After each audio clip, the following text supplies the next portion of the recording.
सलाम, नमस्ते, सत श्री अकाल। मैं हूं रजा और आप देख रहे हैं रजाग्राफी की इंटरनेशनल प्राइम टाइम रिपोर्ट। जो नहीं देखेगा वो पछताएगा और जो हमारी रिपोर्ट को नहीं देखता वो समझ लीजिए दुनिया के बारे में जानता ही नहीं है।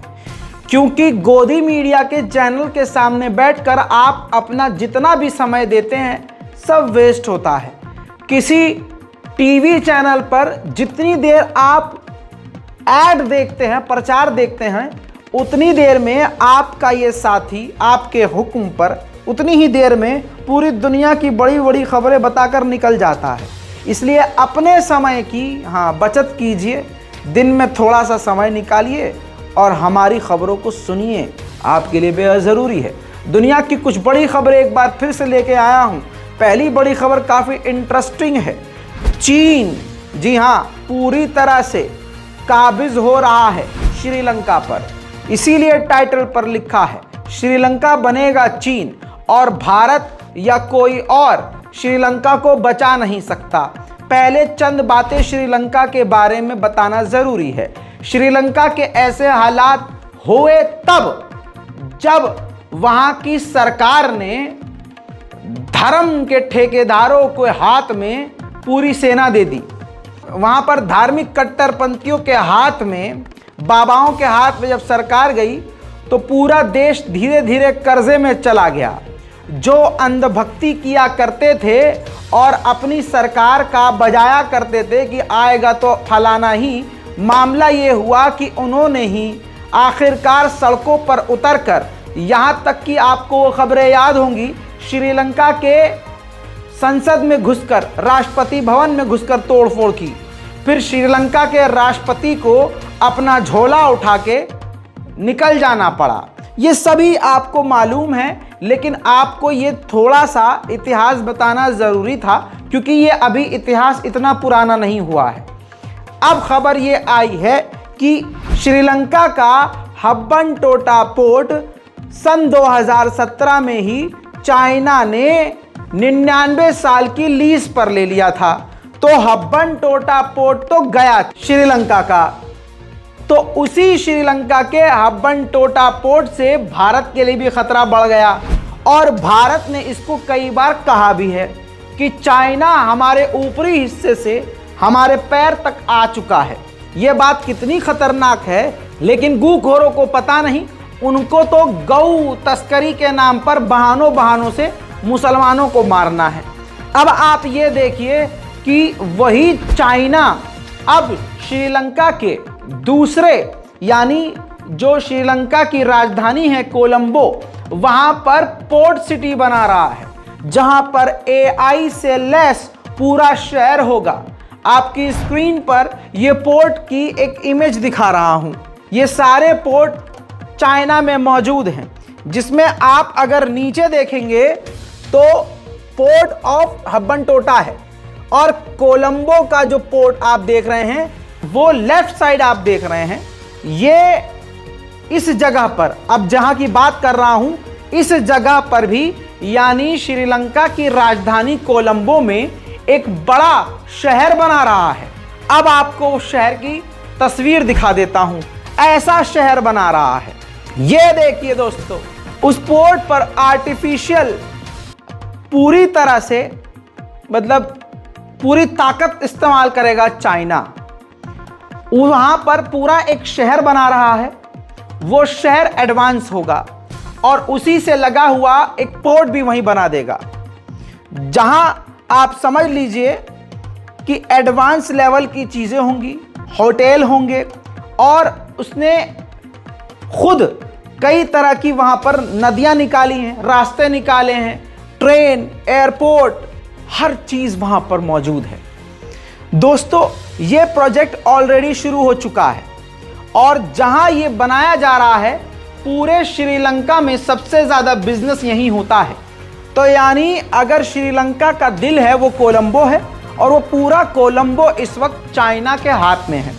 आपको जानकर हैरानी होगी, ये प्रोजेक्ट ऑलरेडी चल रहा है, यानी ये काम चल रहा है, जिसमें शिपयार्ड से लेकर, पोर्ट से लेकर, शहरों की बिल्डिंगों से लेकर, खेत खलियान से लेकर, जो कुछ एक शहर में होना चाहिए एडवांस सिटी में जो होना चाहिए वो सब यहां पर मौजूद होगा और लगातार ये काम कर रहा है चाइना। 2041 तक ये पूरा शहर चीन के द्वारा श्रीलंका की राजधानी कोलंबो में बनकर तैयार हो जाएगा। अब आपके सामने डर रख रहा हूं, यह देखिए अल जजीरा ने खुद छाप दिया है। श्रीलंका के लोगों को डर है कि उनका श्रीलंका, उनका कोलंबो पूरी तरह से आने वाले वक्त में चीन के कब्जे में चला जाएगा। और इसमें कोई दो राय नहीं है, चाइना कब्जा करता है दो तरीके से, एक तो घुसपैठ करके, दूसरा गरीब देशों को और गरीब करके और कर्ज में डुबाकर। इसको अमेरिका की एजेंसियां पहले ही कह चुकी हैं कि चाइना की यही रणनीति है। अब अगर आप किसी की रिपोर्ट को नहीं मान रहे हैं तो आप खुद सोचिए, चाइना हर जगह ऐसा कर रहा है।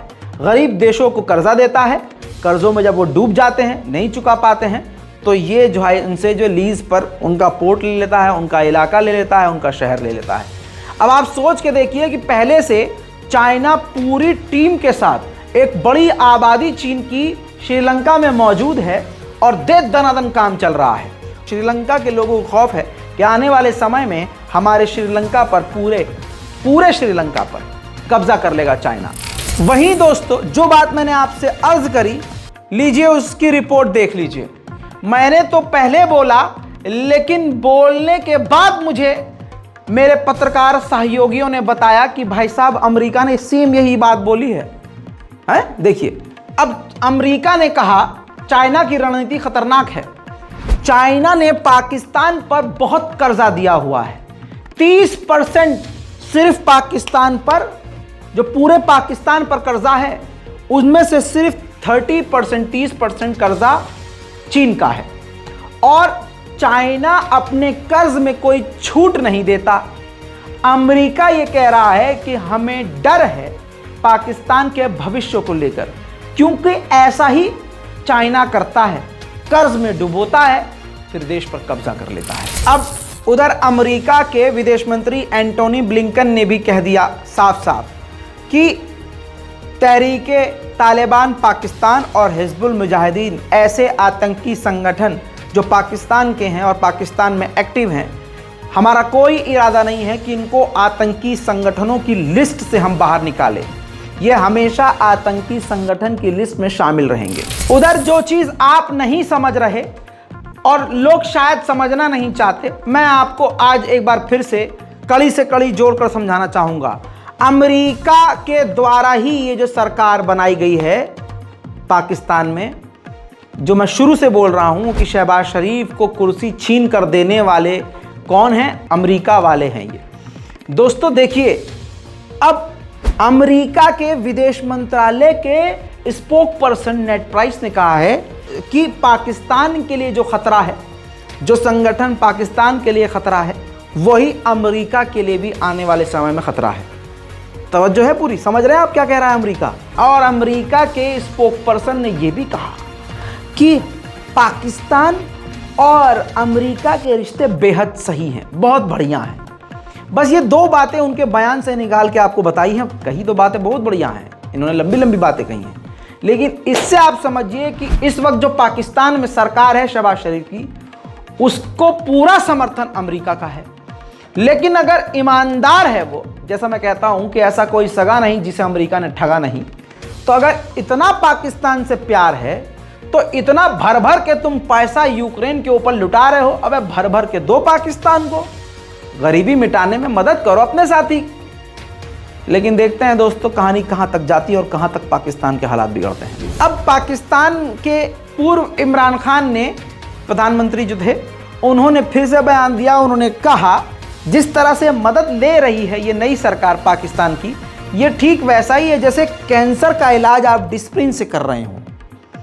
इस बात की गहराई को समझ लीजिए आप, क्योंकि मुद्दे की बात तो ये है कि अब पाकिस्तान में पेट्रोल कितने का हो, गैस कितने का हो और बिजली कितने की हो, आप जो पाकिस्तान के लोग कपड़ा पहनते हैं वो कपड़ा कितने का हो, इन सबके दाम पाकिस्तान नहीं, पाकिस्तान के व्यापारी नहीं, पाकिस्तान की सरकार नहीं, IMF तय कर रहा है।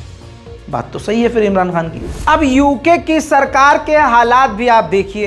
किंग चार्ल्स जो वहां के बादशाह हैं, ये देखिए, दुनिया की अर्थव्यवस्था ही डगमगा रही है।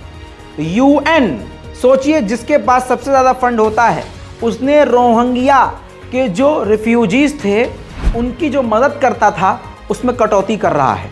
रिपोर्ट स्क्रीन पर लैक ऑफ फंडिंग की वजह से, पैसा कम होने की वजह से रोहिंग्या रेफ्यूजीज को $12 जो खर्च करता था उनके खाने पर, अब वो घटाकर $10 कर दिया है।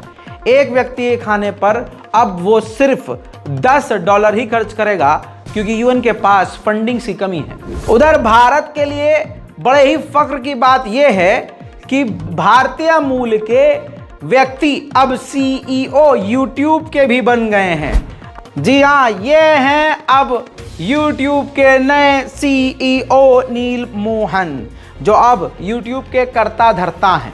अब इस पर अगर कोई लवड़े न भुजम ये सोच रहा हो कि चलो, बहुत सारे गोबर भक्त सोचेंगे अरे अब तो भारत में मजा आएगा, बहुत सारे चैनल को ब्लॉक करेंगे हम ब्लॉक, लेकिन ऐसा होगा नहीं, क्योंकि वो अमरीकी हैं और अमेरिका की नागरिकता भी उनके पास है। YouTube किसी एक इंसान के कानून पर नहीं चलता है, YouTube अमेरिका का है। अमेरिका में फ्री स्पीच की पूरी छूट है। और तो और आपको बता दूं कि CEO अकेले कोई फैसला नहीं ले सकता। तो भक्तजनों, वही करो, मुसलमानों को तुम भारत में ही मारो, तुम बस वहीं तक कर सकते हो। मेरे दोस्तों, इसके अलावा भारत के लिए फ़ख्र की बात यह है, ये लिस्ट देखिए आप। YouTube के CEO नील मोहन है, गूगल के CEO सुंदर पिचाई, वो भी भारतीय हैं, माइक्रोसॉफ्ट के CEO सत्य नंदेला और IBM जो बड़ी कंपनी है उसके भी CEO अरविंद कृष्णा हैं। एडोब, जी हाँ, Adobe Photoshop, Adobe Illustrator, Adobe Premiere Pro, After Effect जो आप इस्तेमाल करते हैं, दुनिया में सबसे ज़्यादा एडिटिंग, ग्राफिक डिज़ाइनिंग के लिए जो सॉफ्टवेयर इस्तेमाल होता है, उसके भी CEO सनातनु भारतीय हैं। वीमियो, अंजलि सूद, जी हाँ, वीमियो जैसे YouTube प्लेटफॉर्म है। स्टारबक्स, जिसकी कॉफ़ी पीने की मेरी औकात है नहीं, उनके भी CEO लक्ष्मण नरसिम्हा हैं। और फेडेक्स कोरियर की जो कंपनी है, उनके भी CEO राज सुब्रमण्यम हैं। इसके अलावा गूगल क्लाउड, शनैल, ऑगलीवी, मतलब बहुत सारे ऐसे हैं, बड़ी बड़ी दुनिया की सबसे बड़ी बड़ी कंपनियां जिनके CEO अब भारतीय हैं। तो भारतीय को ले खड़े होकर तालियां। हालत तो ट्विटर की भी बहुत पतली है। जब से ससुरे एलन मस्क ने ट्विटर खरीदा है, हर चीज़ मुश्किल में डाल दी है। भाई, मैंने ट्विटर का ब्लू टिक खरीद लिया, ये देखो, हाँ, ब्लू टिक खरीद लिया है मैंने भी, 900 रुपया दिया मैंने। लेकिन अल्लाह की कसम, इसमें कोई भरमबाजी करने के लिए मैंने कहा चलो यार, एक हमने कहा इतनी बड़ी कंपनी का मालिक डूब रहा है, चलो हम भी सब्सक्राइबर बन जाते हैं। नेटफ्लिक्स से लेकर पता नहीं क्या क्या सब्सक्राइब किए बैठे हैं, चलो इसका भी थोड़ा सा दान कर देते हैं, योगदान होगा। लेकिन तब भी ससुरा डूब गया। जी हाँ, खबर यह है कि भारत में टोटल इसके 3 दफ्तर थे, 3 में से 2 दफ्तर खाली हो गए हैं। यानी भारत में दिल्ली का जो ऑफिस है और मुंबई का जो ऑफिस है उसको लगभग पूरी तरह से बंद कर दिया है। 90% भारत में दफ्तर बंद हो गए हैं। अब सिर्फ बैंगलोर में जो इनका ऑफिस है वही चल रहा है, बैंगलोर का स्टाफ ही काम कर रहा है। हालात बड़े बुरे हैं भैया, लेकिन एक वो भी झुंड है जो बड़ा खुश हुआ होगा, क्योंकि वो जो था ना जिसने कहा एक अकेला कितनों पे भारी है, हाँ, उसी ने जैसे BBC पर रेड पड़वाई थी, हाँ, ट्विटर पे भी पड़वाई थी। जिस पर साया पड़ता है आदमी डूबता नहीं, मिट जाता है। कमाल है भाई। बहुत सारी खबरें हैं, जब तक इन खबरों का मज़ा लीजिए, खाना खाइए, चाय पीजिए, मज़ा लीजिए। और आप इस रिपोर्ट को दफ्तर से देख रहे हैं, घर में बैठ के देख रहे हैं, चाय की टपरी पर बैठ के देख रहे हैं, किसी का मोबाइल घसीट के देख रहे हैं, टीवी पर बैठ के देख रहे हैं, परिवार के साथ अपने घर में देख रहे हैं, कैसे देख रहे हैं नीचे कमेंट कीजिएगा। हाँ, आपको ये ना कह दे भाई टट्टी कर रहा था, तो आ नहीं रही थी तो आपकी खबर देख ली है, तो नहाते हुए हकते हुए देख, नहीं ऐसा कमेंट मत कीजिएगा, अच्छा नहीं लगेगा हमको, ठीक है। चलिए, जय हिंद।